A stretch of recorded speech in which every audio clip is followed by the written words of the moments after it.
तो कासगंज में पुलिस और बदमाश के बीच मुठभेड़ हुई और पुलिस मुठभेड़ में बदमाश एलगार सिंह मारा गया। पुलिस वालों पर हमला करने में शामिल था एलगार सिंह। मुख्य आरोपी मोती सिंह का भाई एलगार मारा गया है। हमले का मुख्य आरोपी मोती सिंह हालांकि अब भी फरार है। सिपाही देवेंद्र सिंह की हत्या में शामिल था एलगार सिंह। एलगार सिंह ने दारोगा पर भी हमला किया था। वारंट तामील कराने गई टीम पर बदमाशों ने हमला किया था। मुख्य आरोपी मोती सिंह पर 11 केस दर्ज हैं। अवैध शराब मामले में कार्रवाई करने गई थी पुलिस और इस पुलिस टीम पर हमला कर दिया गया था। एक सिपाही शहीद हो गए और अब शहीद के हत्यारों के खिलाफ पुलिस का एक्शन शुरू हो चुका है। मुख्य आरोपी जो मोती सिंह है उस पर 11 केस दर्ज हैं। अवैध शराब का यह पूरा कारोबार चल रहा था इस इलाके में और इसीलिए वहां पर पुलिस की टीम पहुंची थी। पुलिस टीम पर हमला कर दिया गया और उसी मामले में अब एक आरोपी को मुठभेड़ में मार गिराया गया है। जिस आरोपी को ढेर किया गया है उसकी पहचान मुख्य आरोपी मोती सिंह के भाई एलगार सिंह के रूप में हुई है। तो यूपी के कासगंज में पुलिस और बदमाश के बीच ये मुठभेड़ हुई। पुलिस के एनकाउंटर में बदमाश एलगार सिंह मारा गया। एलगार सिंह पुलिस वालों पर हमला करने में शामिल था। एलगार सिंह मुख्य आरोपी मोती सिंह का भाई है जो अब भी फरार है। मुख्य आरोपी मोती सिंह पर आपको बता दें 11 केस दर्ज हैं। वहीं यूपी सरकार ने आरोपियों पर एनएसए लगाने का आदेश दिया है और शहीद के परिवार को 50 लाख रुपए की आर्थिक मदद की घोषणा की है। कासगंज में बड़ी वारदात होती है। वारंट अमल कराने आए पुलिस के ऊपर हमला होता है। एक सिपाही की पीट कर हत्या कर दी जाती है। साथ ही एक दरोगा को इतनी बुरी तरीके से पिटाया जाता है कि वो लहू लुहान हो जाते हैं। उसके बाद पुलिस का ऑप्शन शुरू होता है और इस समय हम इस समय देखिए घटनास्थल पर हैं। यहाँ पर एनकाउंटर हुआ है और जो मुख्य आरोपी है मोती सिंह जो सहयोगी था उसका सगा भाई एलगार सिंह उसका एनकाउंटर हुआ है। उसे मुठभेड़ में पुलिस ने मार गिराया है। ये क्राइम स्पॉट है। यहाँ पर देखिए तमंचा पड़ा हुआ है जो कि बरामद हुआ है। ये ब्लड है जो निकला है उसके यहीं पे एनकाउंटर हुआ है। ये मेन घटना स्थल है। जिस प्रकार से बदमाश बेखौफ हुए थे उन्होंने पुलिस कर्मी की हत्या कर दी थी। उसके बाद अब लगातार पुलिस का एक्शन जारी है। फिलहाल अभी मोती सिंह जरूर फरार है लेकिन उसका भाई ढेर हो चुका है। कैमरामैन गीतम के साथ शुभ्रा द्विवेदी, जी मीडिया, कासगंज। तो यूपी के कासगंज में शराब माफिया के साथ मुठभेड़ के बाद हमारे संवाददाता ने कासगंज के एसपी मनोज सोनकर से खास बातचीत की। कासगंज में दुस्साहसिक वारदात होती है। एक सिपाही की पीट कर हत्या कर दी जाती है और एक दरोगा को लहू लुहान कर दिया जाता है। उसके बाद शुरू होता है पुलिस का एक्शन और एनकाउंटर होता है जिसमें बदमाश को ढेर कर दिया जाता है। बात करने के लिए जले कप्तान हमारे साथ हैं। सर, क्या पूरा घटनाक्रम में क्या हुआ है? ये कल बीती रात में पुलिस वांछित अभियुक्तों की तलाश करने आई थी जिसमें बदमाशों द्वारा हमारे सब इंस्पेक्टर को पीट कर लहू लुहान कर दिया गया था जिनका अलीगढ़ इलाज चल रहा है।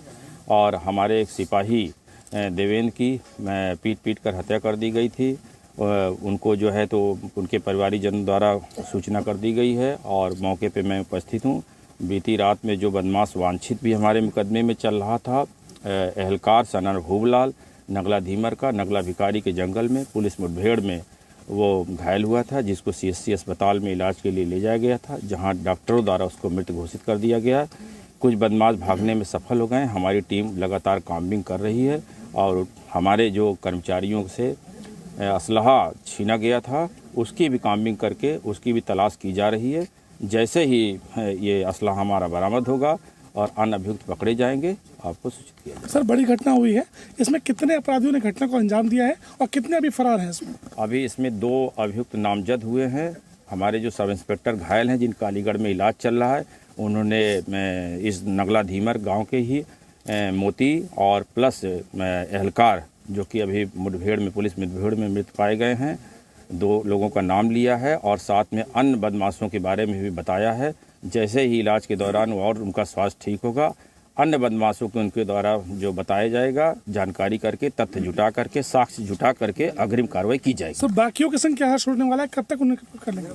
हमारी 3 टीमें लगातार इस पे कार्य कर रही है। जैसे हमें सफलता मिले कि आपका अवगत कराया जाएगा। तो ये थे एसपी कासगंज जिन्होंने साफ बताया कि जो आरोपी बचे हैं उन्हें बख्शा नहीं जाएगा और जल्द से जल्द सभी आरोपी अपने अंजाम तक पहुंचेंगे। कैमरामैन गीतम के साथ शोभा चतुर्वेदी, जी मीडिया, कासगंज। और डिटेल्स ले लेते हैं, हमारे सहयोगी जितेंद्र इस वक्त हमारे साथ हैं। जितेंद्र, जैसे कि एसपी बता रहे थे कि 3 टीमों का गठन कर दिया गया है, पूरी तरह से एक्शन मोड में आ चुकी है पुलिस की ये टीम, और एक आरोपी को तो ढेर कर ही दिया गया है। अब जो बाकी आरोपी है, एक मुख्य आरोपी और बाकी लोगों के जिनके नाम लिए गए हैं, अब कहां-कहां ये छापेमारी की जा रही है?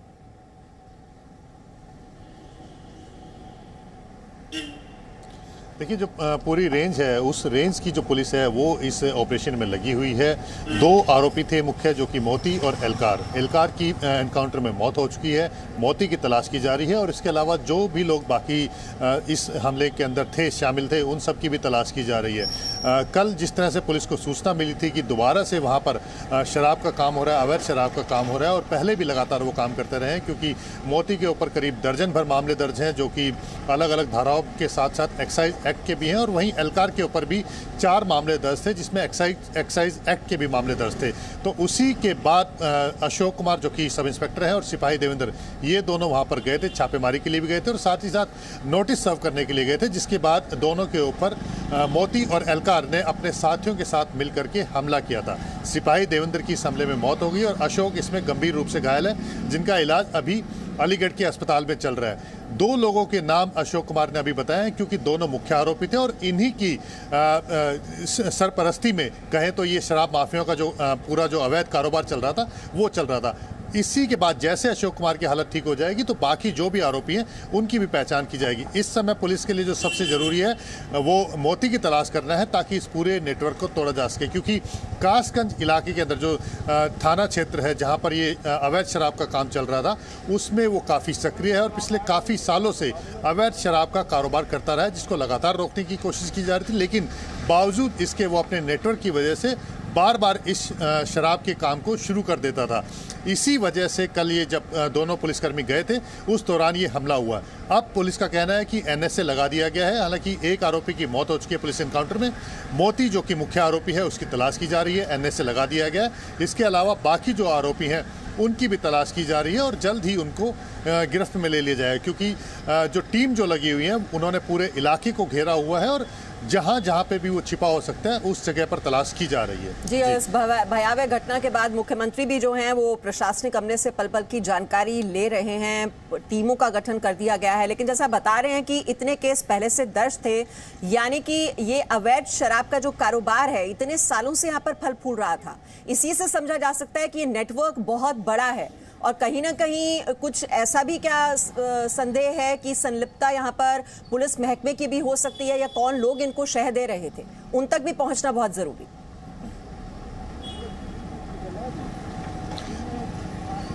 निश्चित तौर पर मीमांसा, क्योंकि अगर कोई क्रिमिनल इतने सालों से एक ही एक्टिविटीज़ को कर रहा है, यानी कि उसको कहीं ना कहीं किसी तरीके से सहायता मिल रही है, चाहे वो पुलिस की तरफ से मदद मिल रही हो, चाहे वो लोकल एडमिनिस्ट्रेशन की तरफ से मिल रही हो, चाहे किसी नेता की तरफ से मदद मिल रही हो। और अमूमन इस तरह का होता है कि जब भी कोई क्रिमिनल एक किसी क्राइम में इन्वॉल्व होता है तो वो लगातार उसी क्राइम को करता है। हालांकि पुलिस उसको रोकने की कोशिश करती है, गिरफ्तार करती है, लेकिन एक प्रोसेस होता है। जब भी किसी अपराधी को गिरफ्तार किया जाता है तो उसे अदालत में पेश किया जाता है, और जहाँ पर अगर केस चलता है उसी दौरान में कभी सबूतों के अभाव में वो छूट जाता है, या कभी उसे जेल से जमानत मिल जाती है। और अक्सर ऐसा हुआ है कि अपराधी जो लगातार इस तरह के अपराध में रहते हैं वो जेल जाते हैं, छूट करके आते हैं, दोबारा से वो अपराध में शामिल हो जाते हैं। और कहीं जब उन्हें लगता है कि जो लोकल एडमिनिस्ट्रेशन उनकी मदद नहीं कर रहा है या पुलिस का दबाव ज़्यादा बढ़ गया है, तो कई बार इस तरह की हरकतें होती हैं कि जब वो एकदम से वो पुलिस के ऊपर हमला कर देते हैं, क्योंकि बार बार उन्हें रोकने की कोशिश की जा रही है। जिस तरह से अगर आप कल के हमले की बात करें तो निश्चित तौर पर जो पुलिस है वो लगातार रोकने की कोशिश कर रही होगी, और इसी दबाव में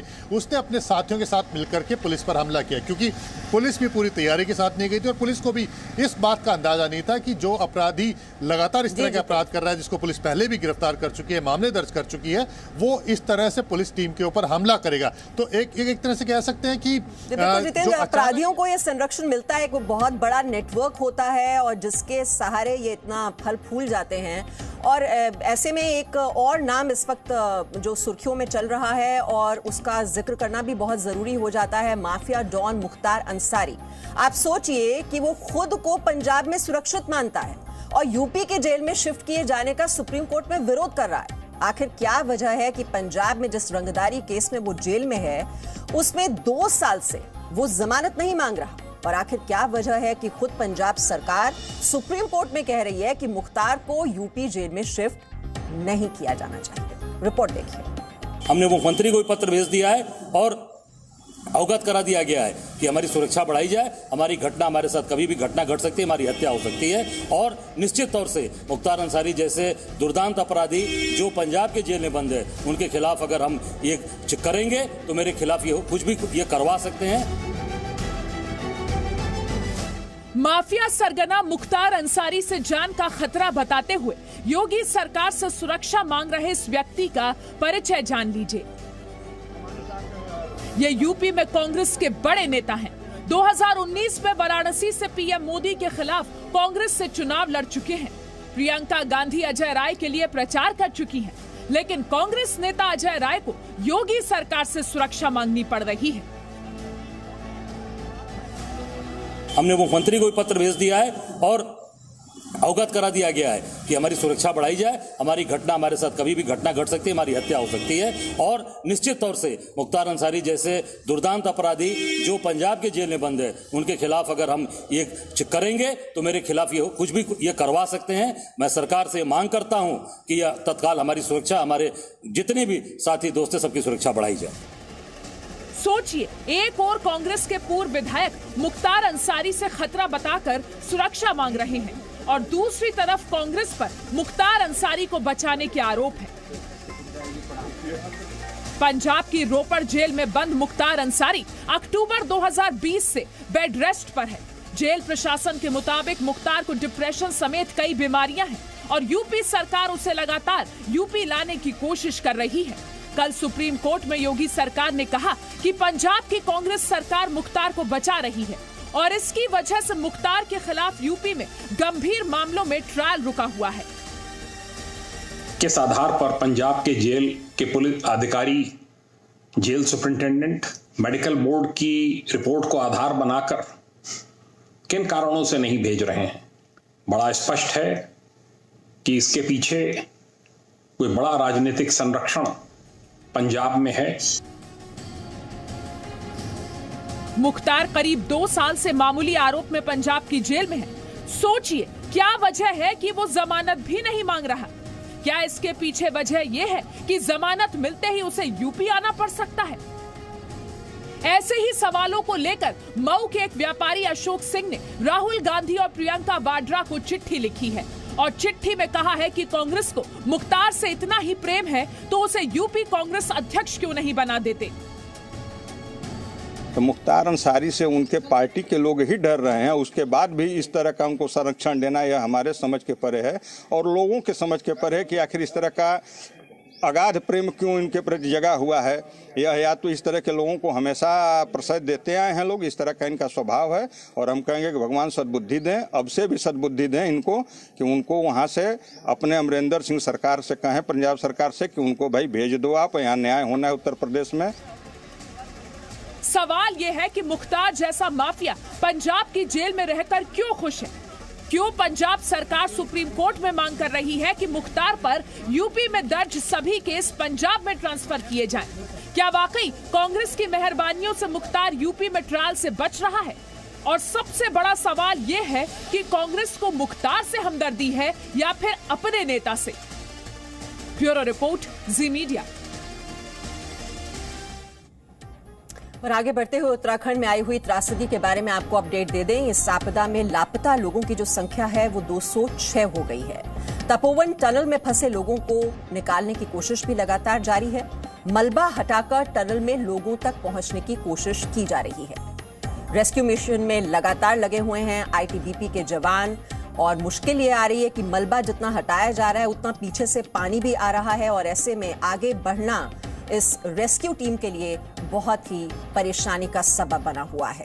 उत्तराखंड में रविवार को यह सैलाब आया जिसमें 33 जिंदगियां समा गई। रविवार को ग्लेशियर फटने के बाद पानी का जो सैलाब आया वो तपोवन डैम पर काम कर रहे कई मजदूरों के लिए जानलेवा साबित हुआ। यहाँ 250 मीटर लंबी सुरंग में मलबा भर जाने से कई मजदूर अंदर ही फंसे रह गए, जिन्हें बचाने के लिए हर मुमकिन कोशिश की जा रही है। और ज्यादा जानकारी के लिए इस वक्त हम सीधे ग्राउंड जीरो आपको लेकर चलते हैं, जहां से हमारे सहयोगी विशाल हमारे साथ जुड़े हुए हैं। विशाल, जो रेस्क्यू टीम इस वक्त वहां पर लगी हुई है, लगातार आगे बढ़ने की कोशिश हो रही है, लेकिन मलबा इतना ज्यादा है और जैसे जैसे आगे बढ़ रहे हैं पीछे से पानी भी अब आ रहा है, ये भी एक बड़ी चुनौती। अब रेस्क्यू टीम क्या जानकारी आपको दे रही है, कैसे आगे बढ़ रहा है और क्या चुनौतियां हैं, और कुछ और जिंदगियों के बचने की उम्मीद वहां पर कितनी नजर आ रही है? मीमांसा, मैं सीधे आपको तस्वीरें दिखाना चाहूंगा। ये तस्वीरें देखिए, यही वो सामने टनल है जहां पर रेस्क्यू का काम चल रहा है। आज तीसरा दिन है, अब करीब 72 घंटे का वक्त हो चुका है। शुरुआत के जो 2 दिन थे, पहले 2 दिन में जो रेस्क्यू टीम थी वो काफी कॉन्फिडेंट नजर आ रही थी। उन्हें पूरा विश्वास था कि वो जिस तेजी के साथ आगे बढ़ रहे हैं बहुत जल्दी वो मलबा हटा लेंगे। लेकिन कल शाम होते होते एनडीआरएफ की टीम, आईटीबीपी की टीम और सेना की टीम जो यहां पर लगी हुई हैं, उन्हें यह पता चल गया कि वो जितना मलबा हटा रहे हैं पीछे से मलबा और पानी आगे आता जा रहा है। यानी कि वो मलबा हटा तो रहे हैं लेकिन वो टनल में आगे नहीं बढ़ पा रहे हैं। एक दिन पहले जो बात हुई, कहा गया 130 मीटर तक पहुंचे हैं। कल रात को जो मेरी बात हुई, कहा गया 150 मीटर तक पहुंचे हैं। सवेरे मेरी फिर एक बार बात हुई, उन्होंने कहा बताना बहुत मुश्किल है क्योंकि हम जितना मलबा हटाते हैं और मलबा और पानी आ जाता है, हम वहीं के वहीं खड़े रहते हैं। हम मलबा हटाए चले जा रहे हैं लेकिन लोगों से संपर्क नहीं हो पा रहा। खोजी कुत्तों का सहारा लिया जा रहा है, ड्रोन कैमरा का सहारा लिया जा रहा है ताकि आगे की स्थिति क्या है यह समझा जा सके। जितना मलबा हटा दिया गया उसके बाद आगे और कितना मलबा है यह समझा जा सके, लेकिन कोई भी तकनीक यहां पर सफल नहीं हो रही है। यह बताया ही नहीं जा पा रहा, यह अनुमान लगाना बहुत मुश्किल हो गया है कि कितना और समय लगेगा इस टनल से मलबा हटाने में। जो आज सवेरे मेरी एनडीआरएफ से बात हुई, उनकी तरफ से कहा गया कि बहुत संभव है कि आज का दिन निर्णायक साबित हो, हम सारा मलबा हटा लें। लेकिन यही बात कल भी कही गई थी।